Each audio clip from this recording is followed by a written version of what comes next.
Hello, everyone. Welcome back to the Eastchester Union Free School District podcast, and this is the first visual recorded podcast we have in this district, and I am pleased to welcome the superintendent of our schools, Dr. Ronald Valenti.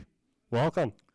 Thank you. Pleased to be here, Joe. And it's very prophetic because, we talked about this last year, and this was kind of the vision, and it's very, very special to see this.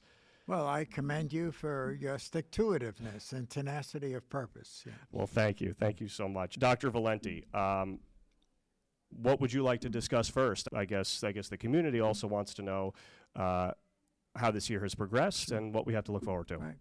Well, we're 18 months into my superintendency, maybe a few months more, but I think Eastchester is a wonderful community. I think it's an honor to be the superintendent here in Eastchester. Definitely a very strong parental community dedicated to education, and that's just the recipe you need for excellence and for advancing the needle in terms of educational improvement. I find very strong parental support. In fact, even our grandparents are very much involved. I was at an Ann Hutch breakfast for seniors. The cafeteria was jammed, okay? So a lot of family roots here, a lot of commitment to our children, a wonderful community in terms of its divergence, which allows us to bring together so many groups in the learning community. So Eastchester has much to be proud of. Challenges, yes, there are. And I guess I could cite them very quickly by citing the strategic priorities that we've set up over the past year and a half and where we'd like to go as we look toward the future. Strengthening school security. If we're looking at a scorecard, we now have SROs, school resource officers, who are really Eastchester police officers at each of our 4 campuses. The one we're on right now, our secondary campus, high school, middle school, and we have one each at Waverly, Ann Hutch, and Greenvale. We've expanded the hours of our security guards. Originally, they were leaving at 3 p.m. At the elementary school, just when things were getting exciting in terms of extracurricular activities, town programs, etc. So we've expanded those hours to 6 p.m. to increase security at the elementaries. And at the middle high, they were leaving at 6 p.m. Just before all the activities, after school, athletics, sports, that we do conduct here, plays, musicals, etc. So we expanded that to 10 p.m. So I'd say strategic priority 1 is pretty much 100% completed. We can check that box. I think our students, staff, faculty are safe, have never been safer. Of course, you're never safe enough, let's be blunt, but we're doing everything we possibly can in order to make that happen.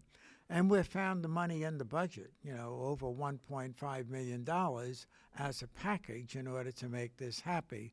But unless you have security and safety, you really have nothing. Okay? So that was step number 1. Our second priority, to improve academic outcomes. We've made progress. I think there's a road to travel. Just take our grades 3 through 8 testing, ELA and math. In math, a year ago, 67% proficiency. Proficiency means a student is basically at grade level, all right? Everybody should be at grade level after grade 3. We were 67% on average. We set a goal of 80, and this past spring we hit 82%, right? Now we want to see this coming set of tests that are coming up in April, May, will we be able to do better than 80%? The goal we're setting is 85. Now you may say, why 80% or 85? What is the relevance? Well, there are a couple of benchmarks that we need to look at. I believe in data, and I believe data tells a story. All right? You could have a good feeling about a district, but I want to know, what evidence do you have? If you're at 80 or 85% in terms of your proficiency, you're amongst the top 10 school districts in Westchester. That's where Eastchester ought to be. Okay? We're moving there gradually in math. In ELA, we're still traveling that road. We have work to do, but we hope to achieve the 80% goal there. So from an academic outcome point of view, that is one benchmark we should look at and definitely make a goal, in addition to what I mentioned, that every student should be able to read at grade level by the end of grade 3. That should be a non-negotiable. Strategic priority 3 really extends the academic discussion, but it brings it more to a secondary level. And what should the high school graduate look like? Not just in terms of credits, that's important. What is the readiness for college? How are we preparing our students for college? Are they ready for the rigors of college? And are they prepared to write, speak, and generally communicate in an effective manner so they can function as citizens in a global society? That is our career and college readiness goal. And strategic priority 3, I think we're moving the ball there. We did a tri-states evaluation. They gave us some good input in terms of what we're currently doing. And we are doing some very good things. But what we'd like to do is expand our courses in advanced placement to more students. We'd like more rigorous courses. We'd like to take a look at our grading policy. Are we assessing in a 21st century way? And quite frankly, make sure that we're teaching in a 21st century way. Here we are in a world of electronics, so we're addressing 21st century. What is it in methodology and teaching today that's different from 10 years ago, 20 years ago, or 100 years ago? Strategic priority 4 is critical. We have a bond referendum that the voters generously approved, $75 million. We're basically coming into the third summer on that work, infrastructure, security again, many other areas that would upgrade systems that had deteriorated here in the schools. The question before us is, originally that was $125 million. It was narrowed to 75, and rightly so.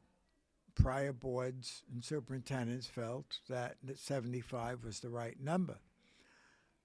My question, the board's question, is what is the $50 million that fell off the table? What did that look like?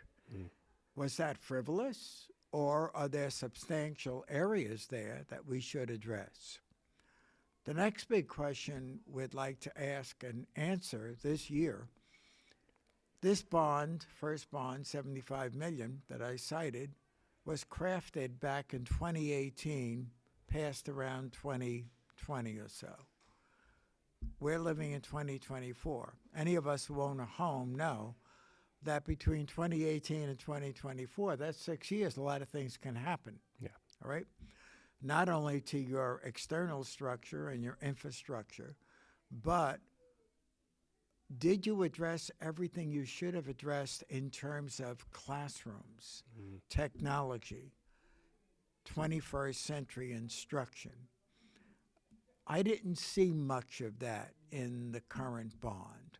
So we're taking a hard look at every classroom where our children come every day, at the furniture, at the aesthetics, at the infrastructure elements, okay, be it technology, be it areas of heating, ventilating, HVAC, what we call HVAC.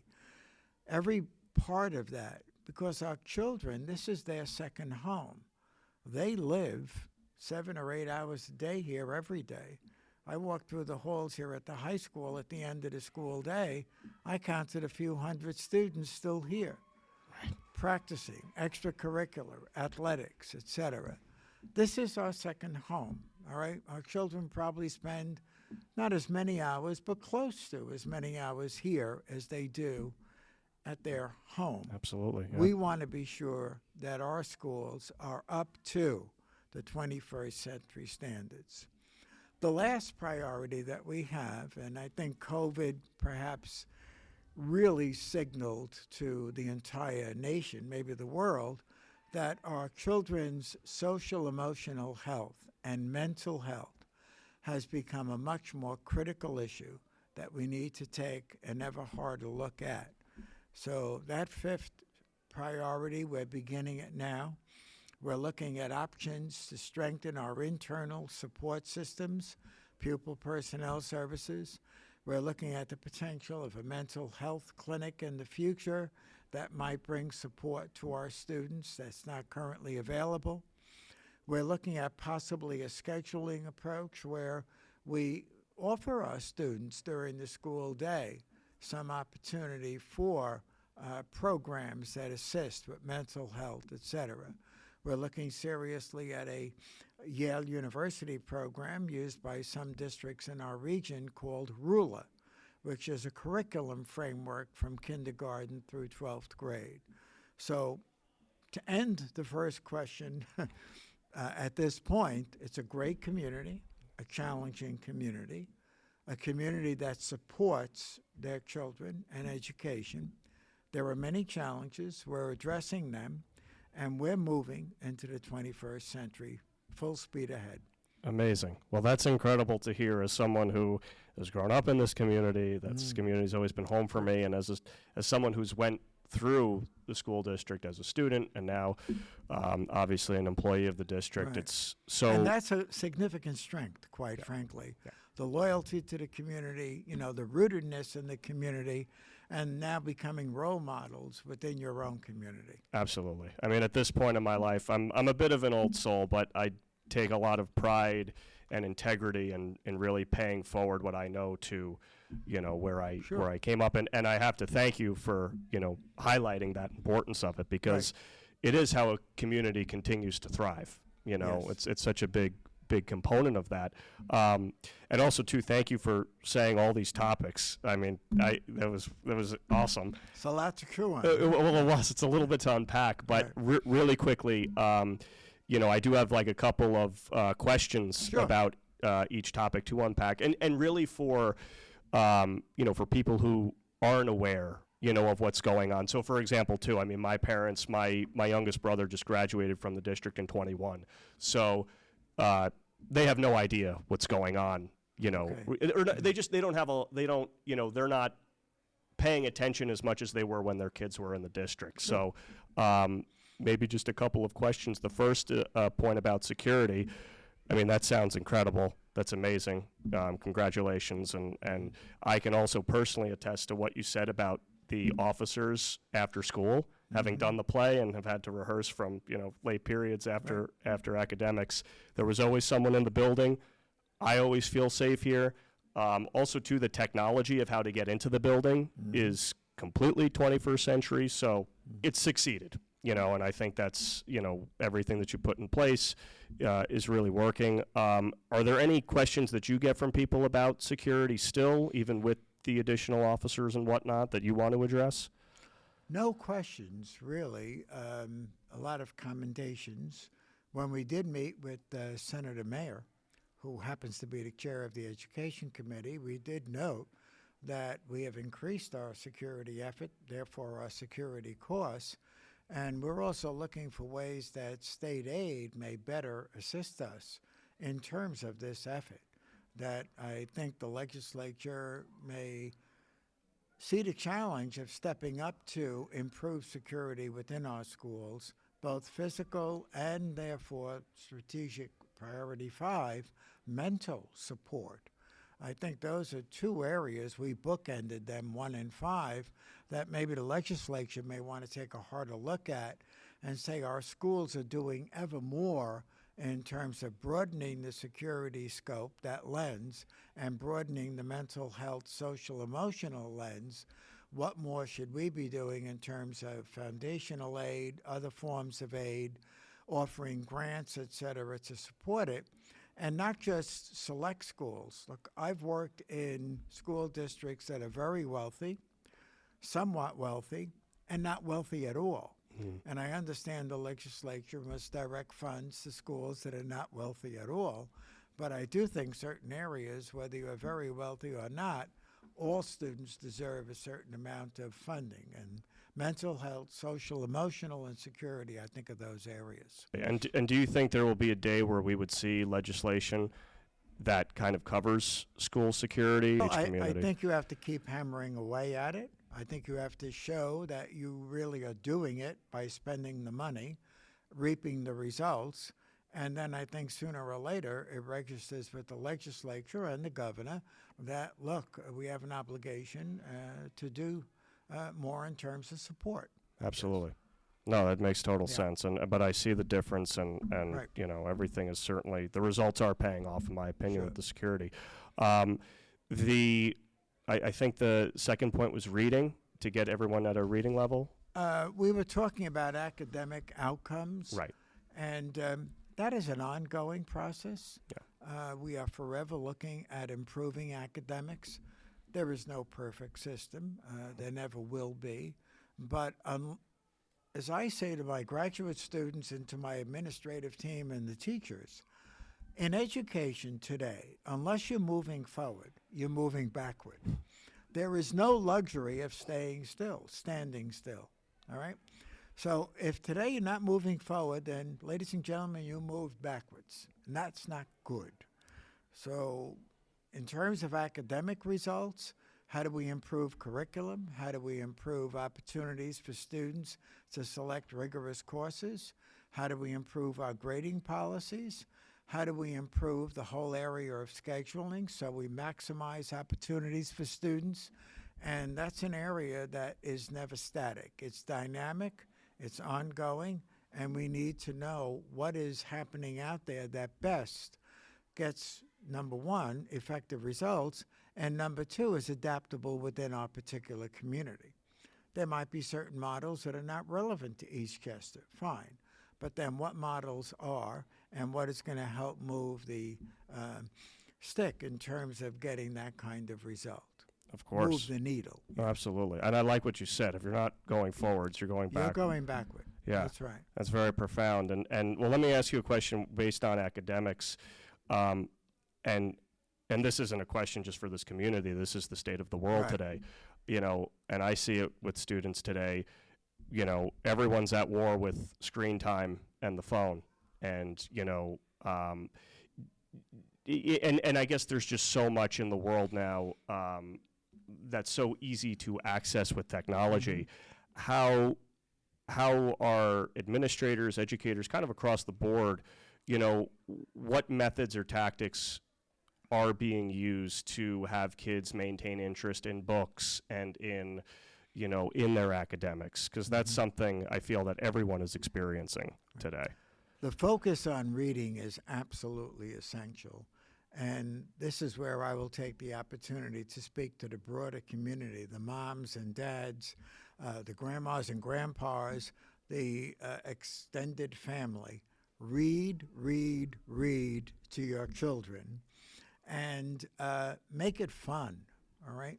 Our children either want you to read to them at the youngest ages, or perhaps they could read to us. But the point is, we have to make reading a practice, a cultural norm within each home. Children ought to see books lying around. They ought to see mom and dad reading. They ought to see the extended family reading. Bedtime is a wonderful time to use to read to children or have them read to us.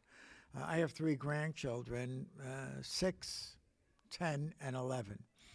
Whenever they have sleepovers, and even at home with their own parents, when they go to bed, there's always a book. Either they're reading it or they're being read to.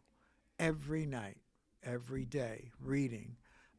It must become essential fabric to our lives.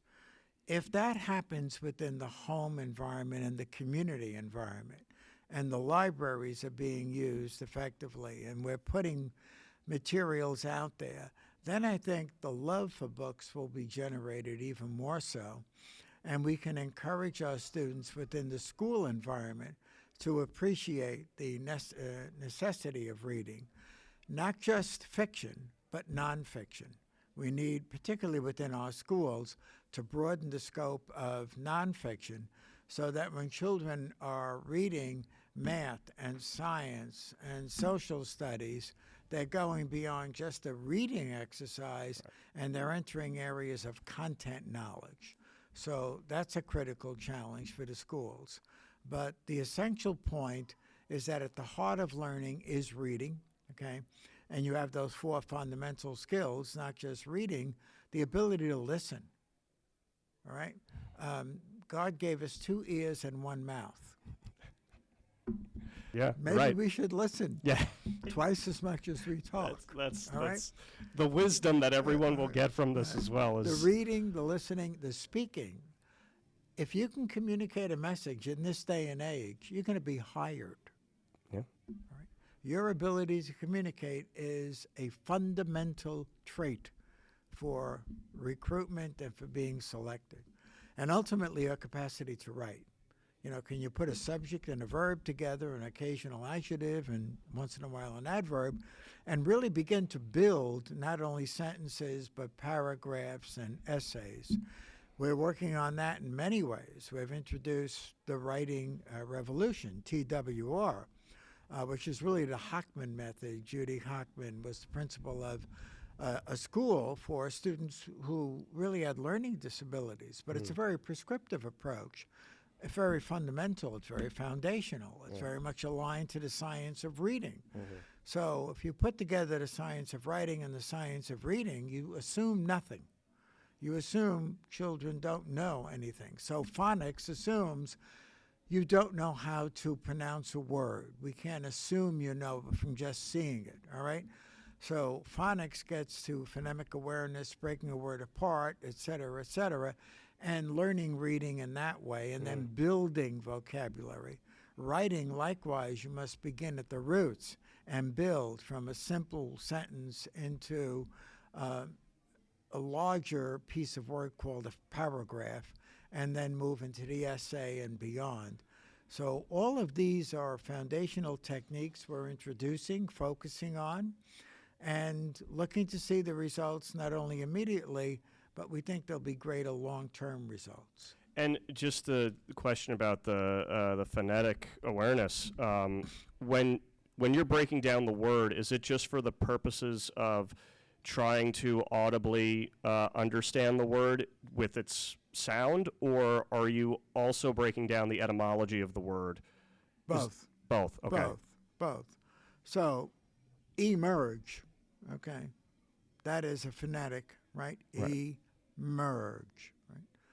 But also, means going out, right? Right. So you're moving out. Yeah. Eject. Right. Elicit. Yeah. The E is relevant, not just from a phonetic point of view, but actually its roots are in Latin and Greek in terms of moving away from. Right. So elicit, I'm getting something from someone. I'm eliciting. Right. No, that makes perfect sense, and that's very effective then if they can understand the roots of its Latin and origin. that's where vocabulary begins to build out of that, as you could see. You know, it's funny that you mentioned how important reading is, because I know people my age now, and I'll ask them, when was the last time you picked up a book, and they can't remember, and they're grown adults. So, you know, I think everybody can apply what you're saying. Right. You know, not just the students, but So take math. John has 12 more apples than Mary. John went to the supermarket and bought an additional 10 apples. Mary has 4 apples. right. How many apples does John have? That's not just math, algebraic to some degree. That's reading. Right. That's understanding. Additional. If I don't know what additional means, I'm not going to solve that correctly. Right. All right. So no longer is the student just ready to see 6 plus 9 plus 4 equals. It's now in a word problem. How do I interpret that word problem? How do I parse it? How do I understand how the words relate? Right. So literacy is at the heart of math. It's at the heart of science. It's at the heart of all that we learn, okay? Yeah. So that literacy by grade 3, every student should be proficient.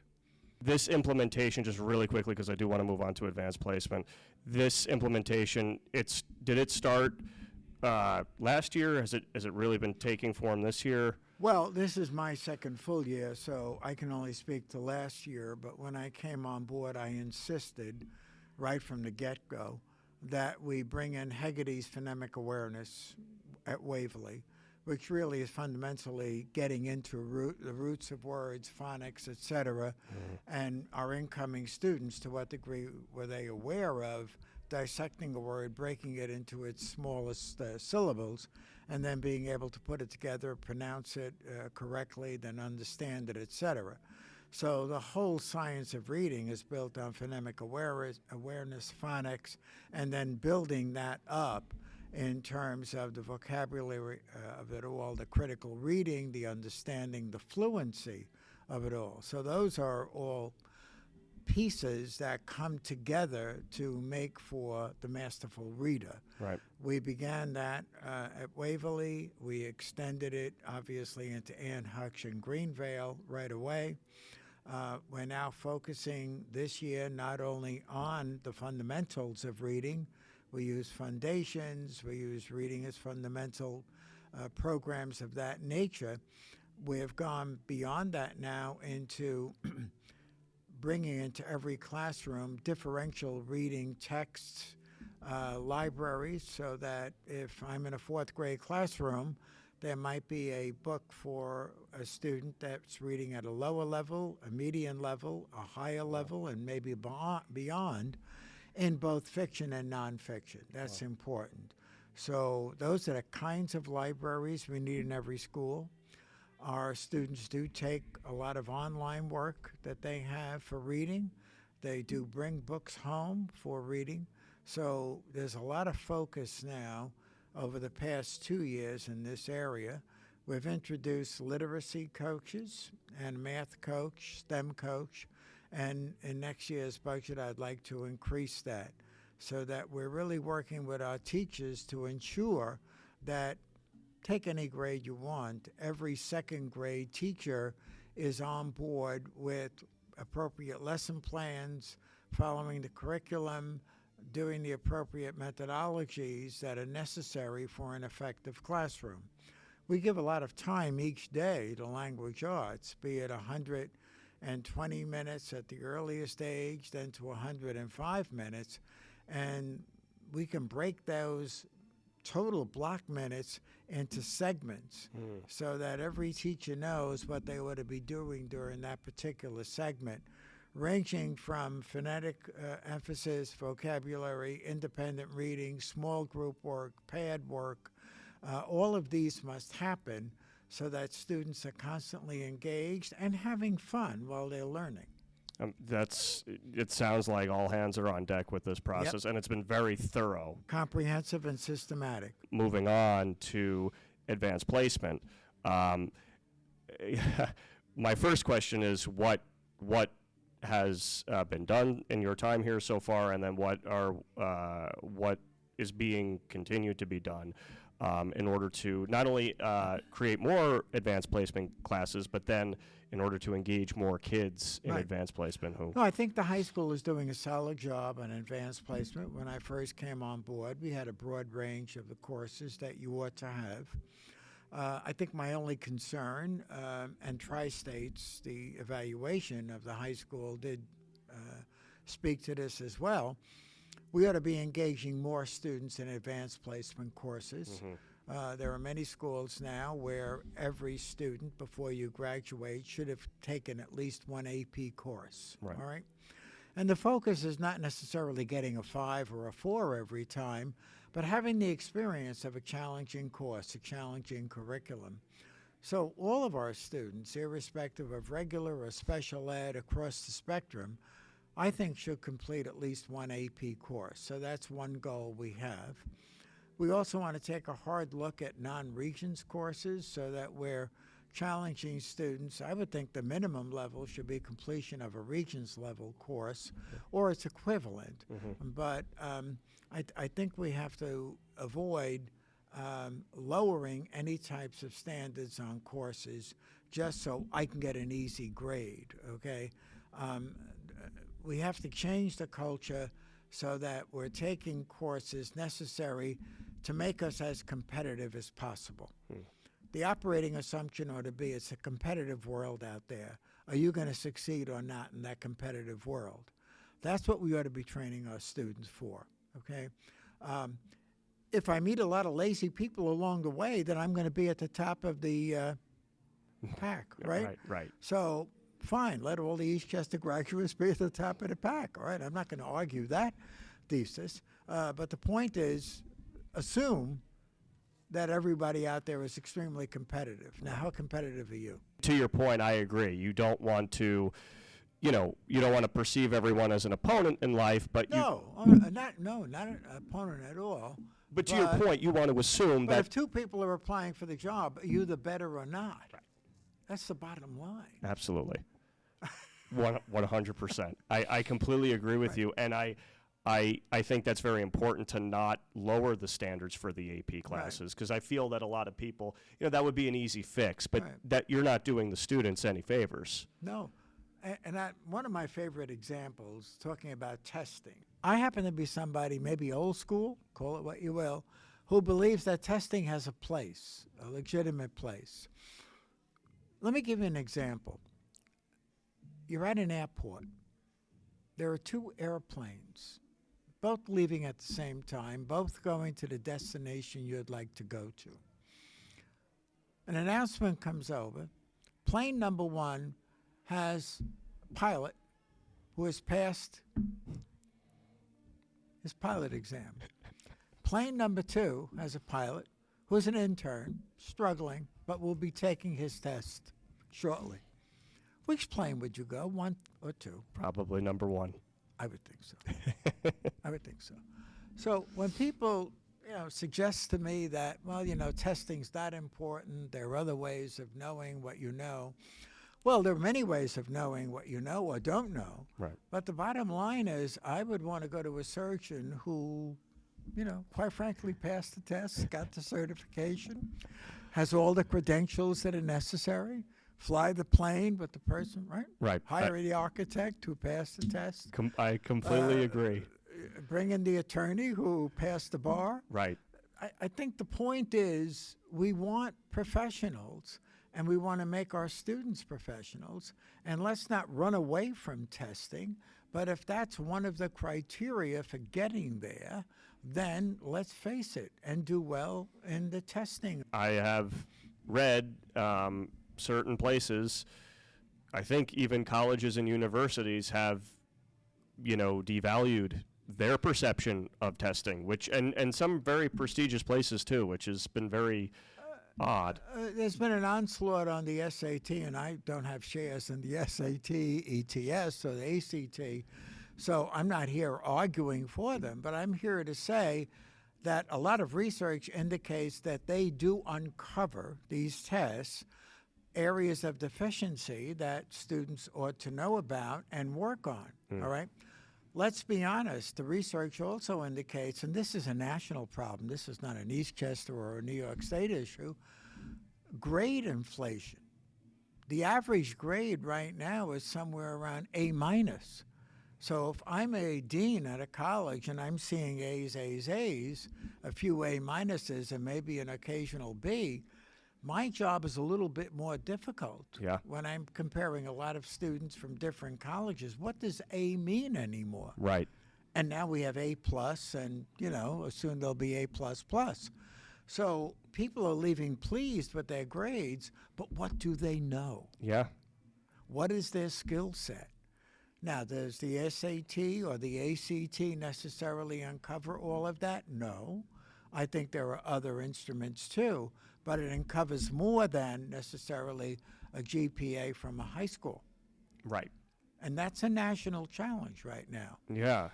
And I don't want to digress too much, but why has that happened? Because from what you just said, from the data of testing, it is a great measuring stick of what to find in a student or what the student knows. Because there's a general societal difficulty with having anyone fail.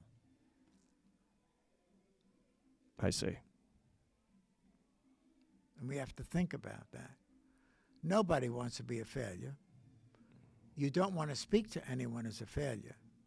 But we have to have the strength of purpose to say, look, you're good, but there's a pathway for you to become better. Right. You're not there yet. Yeah. All right? And it's that conversation, courageous conversation as it may be, that we need to do with our students, our children, etc. And the inability to do that, or the failure to do that, tends to say that everybody is successful, okay, irrespective of. And while we'd like to think that's the truth, and it's a utopian ideal, I think we are not being as forthright, honest as we can and should be, particularly with our children. We need to challenge them. I mean, how many coaches out there are challenging our players? All right, you didn't swing that bat the right way. Right, okay? right. You went down into the ground. There should be more level, right? Yeah. So we're always correcting our students from a coaching point of view, from an improvement in athletics point of view, and we need to do more of it from a point of view of academics. I mean, our teachers do a good deal of it, don't get me wrong, but in terms of a national issue, why are we shrinking away from testing? We have a lot of reasons we use. They're biased. They discriminate against certain groups, etc. I'm not insensitive to any of that. But the bottom line is that you cannot eliminate all testing all the time and simply say that we're going to make evaluations based on some very loose assumptions about human nature. Yeah. We have to avoid being aspirational only, and we have to get very specific in terms of setting specific goals and specific expectations. And I'm not just saying this, because I'm sitting here talking with you. I completely agree from firsthand experience where, one failure can be your best teacher. Exactly. And if as a society, to your point, if we're just, passing kids along for the sake of we don't want kids to be upset, well, in the long run, I don't find that that's moral, Right. and you're not helping the student out. No. And the last thing I remember, there was someone who told me once, he said to me, sometimes rejection is your best form of protection. Mm-hmm. And I really believe that, seeing Right. a lot of life lived, and I commend you for holding that line in a world that's really abandoning it seems. Holding it with myself, with my colleagues, my administrators, my teachers, students. You've got to do it yourself. You've got to hold yourself to that standard and then hold others. Yeah. No, absolutely. Well, I definitely commend you for that, because it's what's needed, especially with the balance in a perceived way, how much it's shifting. My last question on APs is, and I don't know, and this is why I'm asking the question, because I don't know where this, who really would take the reins in order to do this, but I'll use myself as an example. When I was a student here, I was the stereotypical creative, artistic kid who was daydreaming in class, and talking to you now, I'm not proud of it, but I did not take an AP when I was in high school because I was just so arts, acting, writing, entertainment focused. So someone like me, what path would, like, administrators or teachers, what's kind of the game plan to get me involved, or the student that kind of I was involved in an AP? Because I think that's an important question, especially for members of the community, where they might see their son or daughter and say, I don't know if, Well, I mean, knowing very little of what you did say right now, there are AP art courses, art history being one. And we'd like to open that up to all of our students. I'm not suggesting that's an easy course, but I think one of the AP courses, I mean, there is AP not only art history, but different forms of drawing, painting, etc., studio art. I don't want to go through the whole list. That could be one potential answer. Gee, Joseph, which of these do you think your strengths lie? And let's try that one AP course. Right. All right. So that's what I'm trying to bring about, that we not simply have the AP group 50% or 51%, and the non-AP group, that everybody at least enjoy one of those courses and what they would look like. That's part of the answer to your question. All right? And that's a fantastic answer. Yeah, the diversification and expanding of Right. advanced placement. Right now, someone like yourself into the arts, journalism, etc., have you taken electives in journalism and writing? We're looking at broadcast journalism for next year, which focuses both not on writing but on speaking and communicating. So there are electives that could support someone like yourself, certain AP courses that could support your interest, and then you have your regular constants that everybody needs to succeed in. Yeah, You know, your English, math, science, social studies, for sure. etc. For sure. And to what you just said, you know, and obviously as time goes on, right, we advance as a society, but I will say and I could be completely wrong on this, but I do believe that there were not as many APs when I was in high school compared to when there are now. The number has grown, Yeah. and ETS has learned a lesson, like everybody else, that you must evolve to more AP opportunities. And there is now a whole program, and maybe we can get into this another time, called pre-AP. That is to say, how do you begin to build the skills that you need to be successful in AP? Maybe you could build an 8th, 9th grade curriculum around that. We're accelerating our middle schoolers right now in terms of Algebra R. We're looking next year to increase science in terms of earth science regions. So this all gets to the broad issue of more rigorous courses that are skill-oriented and that begin to move the needle in terms of success. Awesome. Well, it's very good to hear, and once again, as someone of this community, I thank you for yes, as we have a piñata party, I believe, happening outside. That's wonderful. As long as they don't hit you or me, we're good. Yeah, we're safe. So the fourth point that you mentioned, the infrastructure. You know, again, I'm completely in the dark with this, but did you just want to comment about that? You know, improving the infrastructure, and you know, you did mention some numbers, that Right. 125 million to the 50 million that was, you know. Right, that fell off the table, Right. et cetera. I'm sitting here in a classroom that has 21st century furniture. Right. That is good, all right? It's adaptable furniture, movable furniture. It's able to be used as a study hall, a broadcast area, a workshop class, multiple uses. That is the classroom of the future. We have to get away from the rows of desks. We have to get more into movable furniture where students work together, pairs, small groups, 3 to 5, larger groups, where students work independently, be it online or reading independently. You need that kind of classroom environment. The libraries of old, where it was just stacks of books, now must become more digital oriented, right? Right. So that's another major improvement. Our auditoria should be, and cafeteria, more involved in what the technology is to Absolutely. be used. Every classroom should have maximum technology in terms of the most available, up-to-date smart boards, et cetera, movable in many ways where a teacher can use them as a blackboard for internet purposes. All of these have to come together in every classroom in Eastchester, Yeah. every auditorium, every cafeteria. That's what I mean by bringing us into a 21st century instructional institution. And it's happening, because this study center was not here when I was there. Correct. The digital lab, the technology in the auditorium now, and I wasn't there, so that's been happening. Correct. So, which is wonderful. It allows for collaborative teams. It allows for independent work. Right. It allows for a big thing now post-COVID is people working independently from home a few days a week. Yep. All right, so the capacity to work independently, et cetera.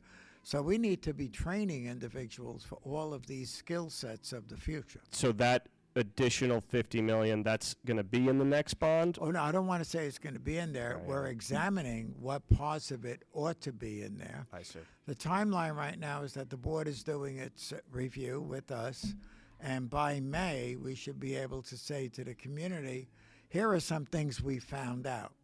May not be the whole picture, but a general sense of where we think we ought to go. in the next year or so. But no dates have been set other than May, where we would be able to talk a little bit more about what our investigation has uncovered. Gotcha. Unmet needs. Great. Really quickly, the social emotional learning, another very pivotal 21st century component. And I see a lot of it. I speak with teachers about SEL and I guess, for people, because you did mention it in the beginning, but why is it so important for this to be on the forefront within education today? Well, if I'm not emotionally healthy, I'm not going to be academically healthy. Unless the heart is aligned to the mind, I'm not a holistic person, okay? And then the physical, obviously, is the third component. So where students are suffering from depression, where students are suffering from anxiety, where students are suffering from a lack of autonomy, self-confidence, etc., that is detrimental, not just from a psychological or psycho-emotional point of view, that's detrimental academically. Mm-hmm. I'm not going to be an effective learner.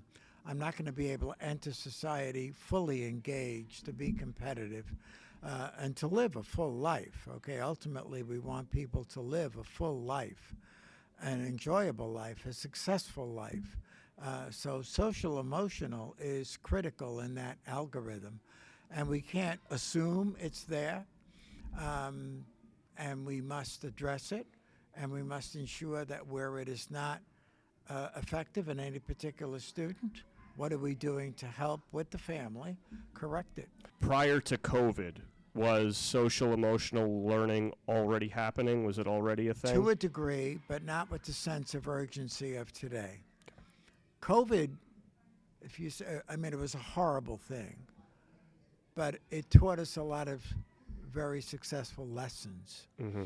One of which is to take a real hard look at that mental health side, mm-hmm. even more than you may have been examining it. Yeah. And it also, to some degree, caused its own mental health issues. So it was a compounded issue. Absolutely. But that is now much more accentuated than it was years ago.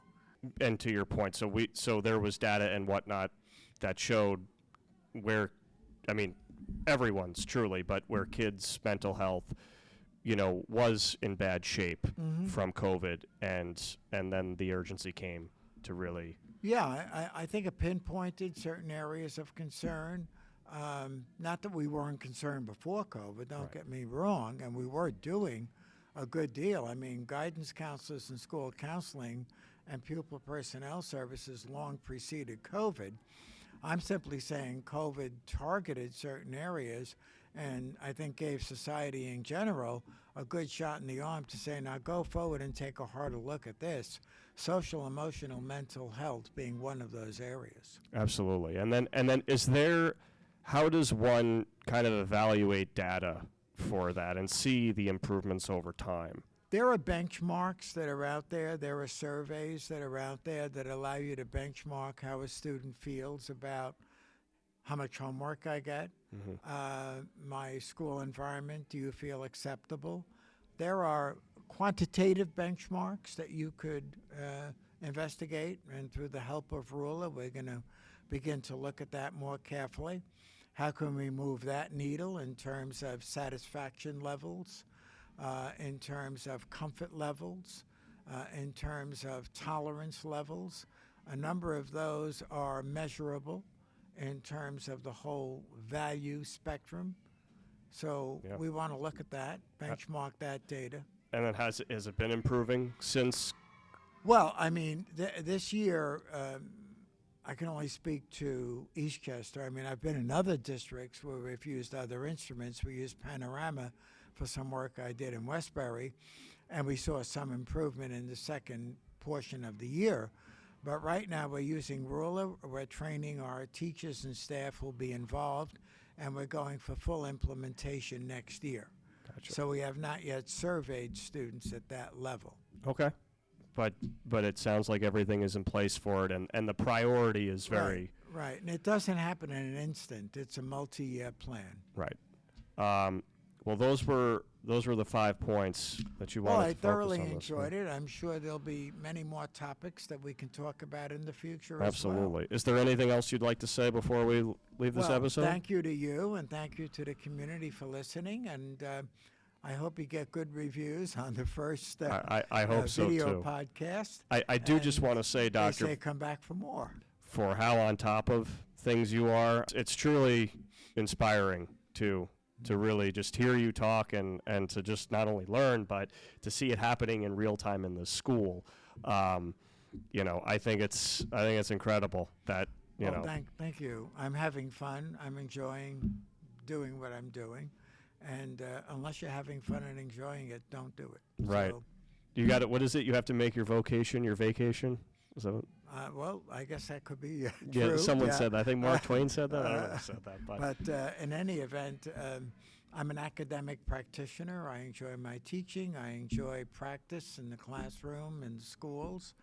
And I think unless you do both, you know, graduate students can say, do you just read books or do you actually do this? right. So I feel good about actually doing it, you know, not just reading the book. It definitely shows. Yep. It definitely shows. Okay, Dr. we'll Valenti. do it again. Yeah, thank you Right, so all right, much. Joe. Absolutely. Real pleasure. Right. Thank you, everyone. Tune in next time. Thank you.